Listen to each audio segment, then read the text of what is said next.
Kaya nga medyo kinakabahan na ako, inaagawan tayo ng trabaho ng Pangulo. Siya na yung nag-report. Imbis na tayo ang magre-report, nauna na ang Pangulo. Ang tanong ko kanina kay Baby Girl, ano ba ang magandang balita today, Baby Girl? Naku, baka ito naman magustuhan nyo na. Kahapon, di ba, nag-anunsyo ang Pangulo. Wow. Ang sabi niya Ano ay sabi niya? ikinakansela na officially yung pasaporte nitong si Zaldi. So nung umaga pa lamang, aga-aga kahapon, sabi ko para may something. Oo, ito mismo ang sinabi ng Pangulo. Anong sabi niya? Inuutusan ko ang DFA at ang PNP na makipag-coordinate sa ating mga embahada. Okay. Para masiguro na hindi makapagtatago ang hinahabol natin. Kapag napunta siya sa bansa nila, dapat i-report nila agad para maibalik natin siya sa Pilipinas. Sabi niya nung una, ipinapaalam ko sa inyo na nakansela na ang pasaporte ni Zaldico. At kinumpirma naman yan. Kinumpirma yan na alas 5 nga po ng hapon kahapon ay officially canceled na ang passport ni Zaldico. Kasi nga Good news ba yun? Hindi, sandali muna kasi po yan po ay court order, ano ho? So, kumbaga, unang nakaalam ang presidente. Oo, at kasi usually, ang mag-aanunsyo niyan dapat ombudsman o kaya po naman ng DFA. Pero Yes. dito ho, mismo ang Pangulo ng Pilipinas po ang nag-anunsyo. Kaya nga medyo kinakabahan na ako, inaagawan tayo ng trabaho ng Pangulo. Siya na yung nag-report. Imbis na tayo ang magre-report, nauna na ang Pangulo. Tapos may time pa yung mga podcast ha. Hindi ba? Dire-diretso yung mga episodes niya sa kanyang podcast. Hindi Sa nga po. dami ng ginagawa ng Pangulo. Alam niyo ho kasi Pero siguro naman masaya na kayo ngayon. Kayong mga nagsasabi na ang tagal-tagal na hindi pa kinakansela Oo, tsaka ang passport ni Zaldi. parang aburahin yung isipan na mukhang may something. Oo. Pero alam niyo ho kasi kung ikaw din ang Pangulong Marcos at ang pinakahuli pong mga pag-aaral, pagtatanong, yung iyong popularidad, yung iyong political capital, wala na halos, no? At pababa ng pababa ang iyong trust ratings at saka satisfaction ratings, mukha ho namang gagawa ka ng kaparaanan para din kahit papaano ang mga Pilipino ay magkaroon ng pag-asa. Dito nga po sa kalutasan po at pagpapanagot, dito po sa mga nagkasala at gumawa nitong pinakamalaking iskandalong ito. Siguro kauna-unawa naman yun. Opo, na yan mismo ho ang gustong mangyari. Pati ang ilang mga taga-gobyerno na sinasabi ho na dapat sila ho. Kasi yung order, hindi ho naman nila na i-publish, no? Yung mismong Sandigan Bayan order. Kasi yung abogado ni Zaldico nagsasabi, excuse me, meron pa kaming 5 days dyan upon receipt para kami mag-komento. Pero wala daw hong ganon, sabi ni Attorney Rondain na gusto namin makapanayam. So dito ho, bigyan natin po ng presumption of regularity yung anunsyo ng Presidente na totoo po na mayroong order ng Sandigan Bayan at tinanggap yung order po ng DFA at sila po ngayon ay obligadong magpatupad nito. So bigyan natin yan ng presumption of regularity. So Mr. President, good morning po sa inyo. Kung nanonood kayo ngayon sa amin ni Chacha, si Chacha po may sabi nun hindi ho ako. Pero kung kaya kayo sa kahapon, amin. baka napakinggan niyo po yung sinasabi nga ng mga issue nung una ng mga blackmail. Anyway, sige. So, magandang balita daw po dahil nakansela na. So, what's next? Yun na nga. Ano ba susunod? Ngayon si Sara Diskaya nasa NBI na. Si Sara daw, tularan daw po ninyo, ang sabi ng NBI. Tularan nyo, hindi na kami pinahihirapan pa. Di ba? Mauna Tama ng naman. sumurrender. Oo. Oo.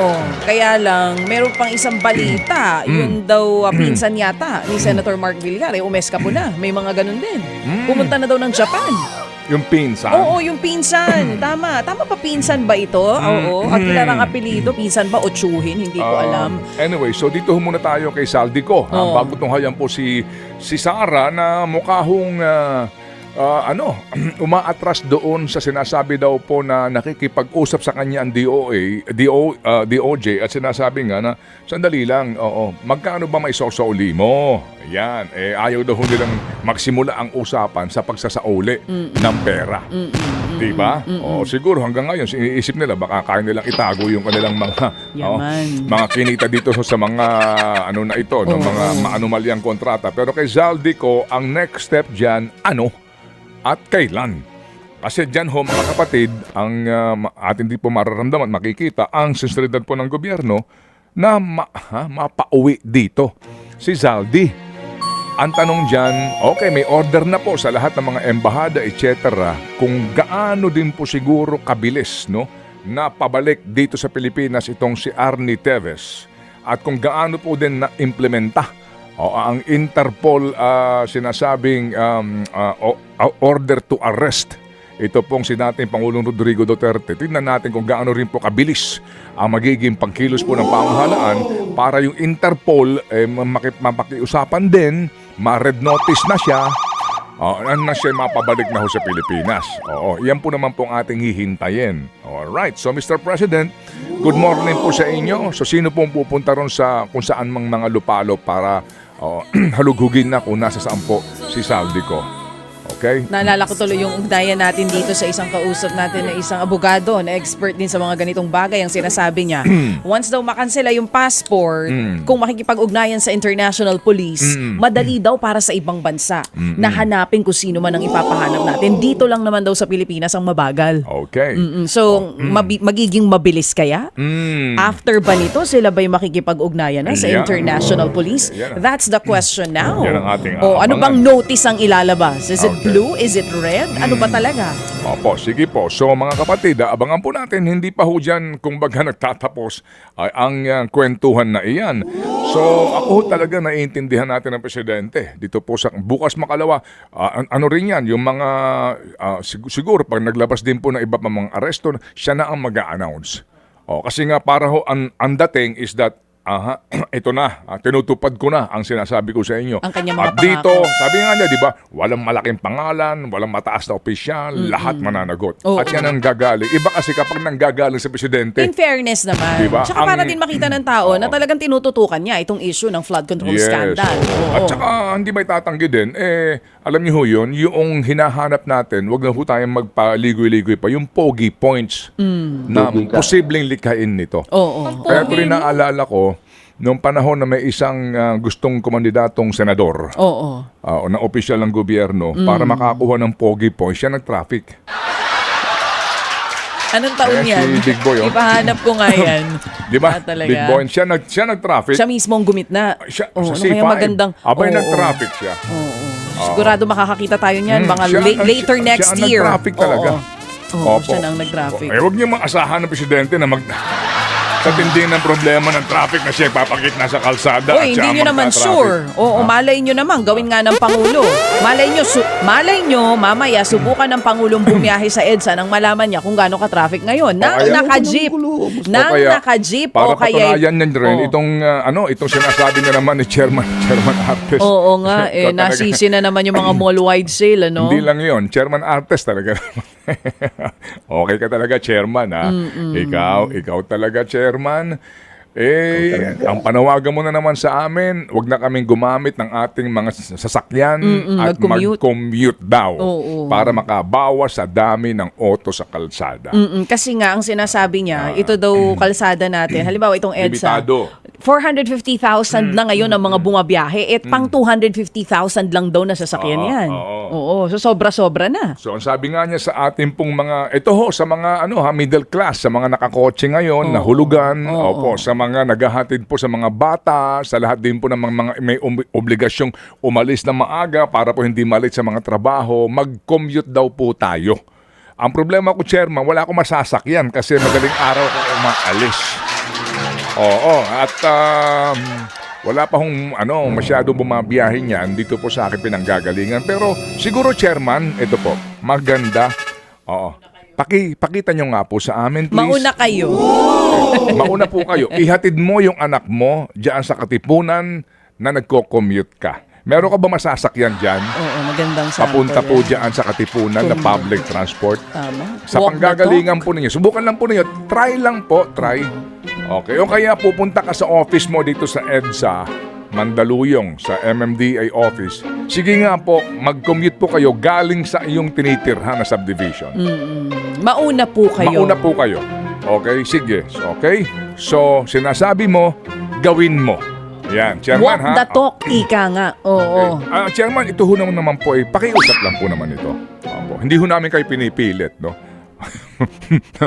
Pakiusap lang po ito. Alright? But don't worry po, ha? Amin pong ipopromote ang Manila's Finest.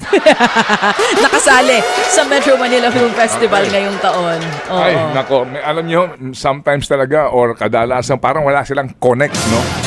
Wala silang connect mga kapatid no, sa nangyayari. Kung bakit obligado pong magpundar ng sariling kotse ang ating pong mga kababayan. Kahit na pong matraffic ka, kahit pa paano, at least na andong ka sa loob ng kotse mo. Yan, kahit na nagtitiis ka. Kasi nga naman, di ba, paano ka naman makapag-commute itong LTFRB nga? Hindi ba? Hindi ho maiayos ng mga linya ho ng jeepney. Ito hong ating mga tren, kulang na kulang. Ay, isa-isahin ko ba naman ito? Ano naman? Sige. Kabisado nyo na yan. Alright. Oo. Pero ang maganda nga pong balita, Meron pa? Oo. Ano? may panukala po na buwagin na ang Kongreso. Alay ko po. Hindi ako nagbibiro May mga nagsasuggest alam nyo, talaga. may mga ganito na pong usapan. The fact na meron pong isinusulong, na umano ay pagbabago sa ating saligang batas. May mga nagsasabi, mga kapatid, na hindi kaya ang ating din problema ay yung pong structural, ito hong ating pinaiiral na sistema po ng ating demokrasya. Think about it, mga kapatid. Pag-isipan po din ninyo.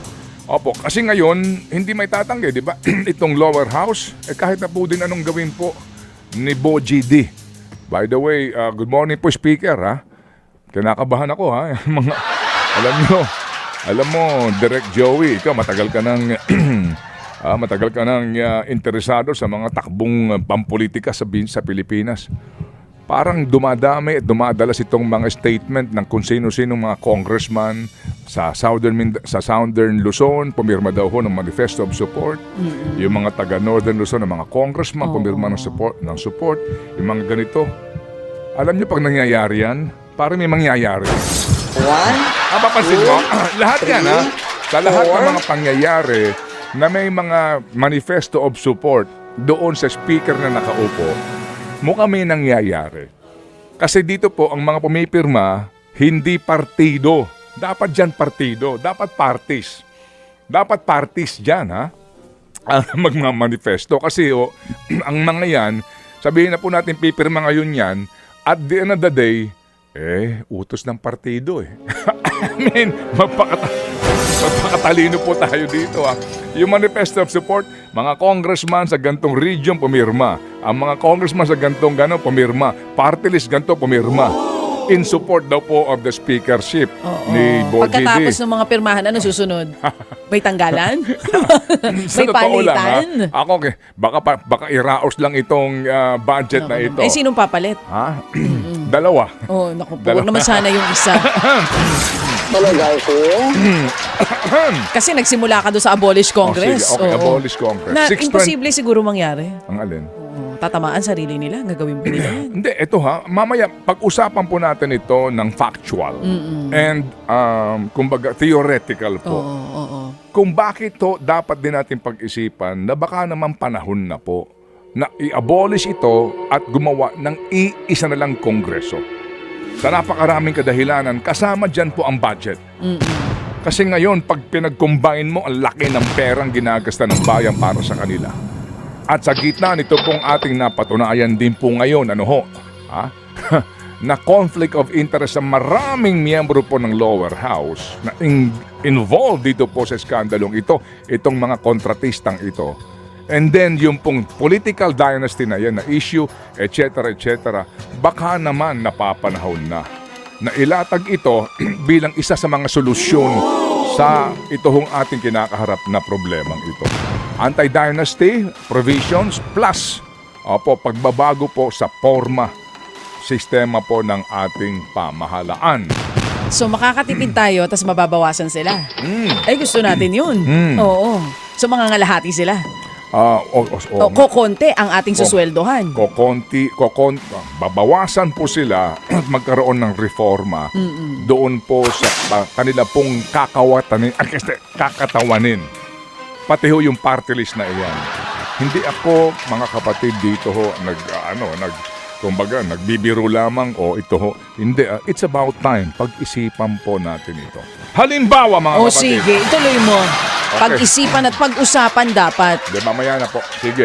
Okay, kami po'y handang-handa na po para sa ating mga balita, baby girl. 6:31 na agad, Ang maganda rahong balita ay may libre sakay Uy. sa LRT.